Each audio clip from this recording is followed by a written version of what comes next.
Well, it's not new that Russia has carried out attacks on civilian sites. They've done so throughout more than 4 months. For example, they hit a railway station in eastern Ukraine, Kremenchuk, being used by civilians, killed 57 people back in March. They've destroyed hospitals. They've destroyed schools. Why are they doing this now, however, with the escalating missile strikes? Well, there's both a specific reason and then there's a wider reason. There's a specific reason, which is that Russia is trying to rip up Ukrainian infrastructure.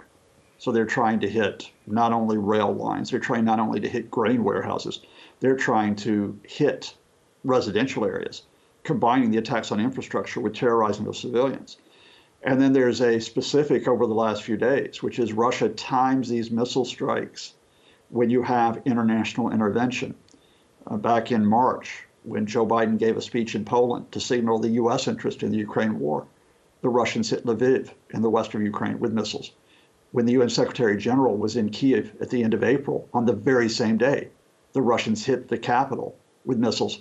And now as the G7 meets and then NATO, and as Russia fears the economic and military squeeze, they thump their chest using these missiles, these unguided missiles, and they don't really care who gets killed in the process.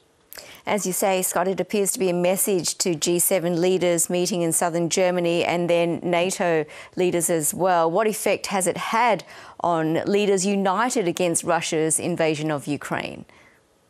Well, it's certainly not going to dissuade them from pursuing this. Now, there is a question about how far and how fast the G7, NATO, countries like Australia, who are part of this, will go. We know we've had questions, for example, about how far you move with sanctions, including sanctions on oil and gas. We know there's a question about how far, how fast, and how powerful the weapons are that you give Ukraine.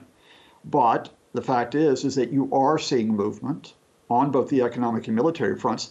And the more that Russia terrorizes Ukraine, the more likely it is that you will see an international commitment, whatever the sacrifice that we have to pay to bolster Ukrainian resistance. Well, ahead of the NATO meeting in Madrid, it was announced that NATO is raising the number of troops on high alert to more than 300,000 from around 40,000. How significant is this?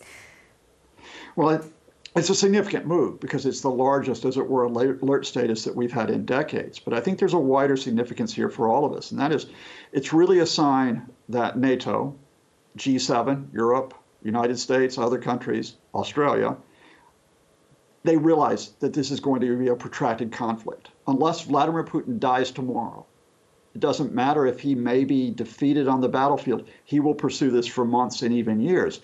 And when you're in a conflict for months or even years, you have to organize.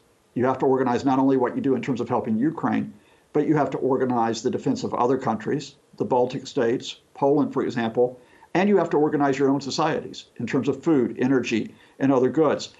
International conflict, even though it's in Ukraine, and one that we're facing in 2022, 2023. So expect more signals like this from leaders.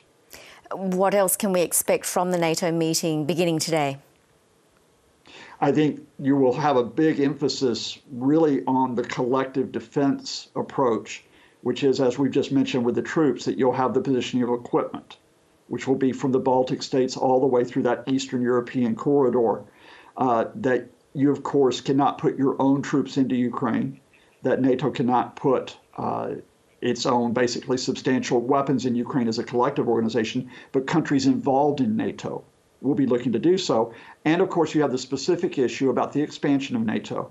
I expect this week we will probably, can't guarantee it, we'll probably have a breakthrough where Turkish President Erdogan, having sought political leverage on various issues by blocking Swedish and Finnish accession, he'll now reach an agreement with NATO, and we will move, adding those two countries, neutrals for decades, but in a sign of our shifting environment, now we'll be on the course to being NATO members by next year.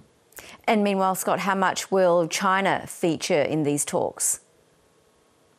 Well, China features in the talks, and you know, in the sense that we've had the talk about how much do you have a confrontation with China as opposed to cooperation or at least competition. We know we have the specific issue of Taiwan, but I think by and large, we're going to see both sides moving to a more cautious position. China has not gone all out in support of Russia. Chinese businesses have pulled out of Russia. On the other side, the real tough rhetoric with the U.S. in terms of a China-first hostility, I think that's being eased off. In other words, why start a confrontation with China when the main crisis, the immediate crisis right now, is in Eastern Europe. Scott Lucas, always great to get your analysis. Thanks so much. Thank you.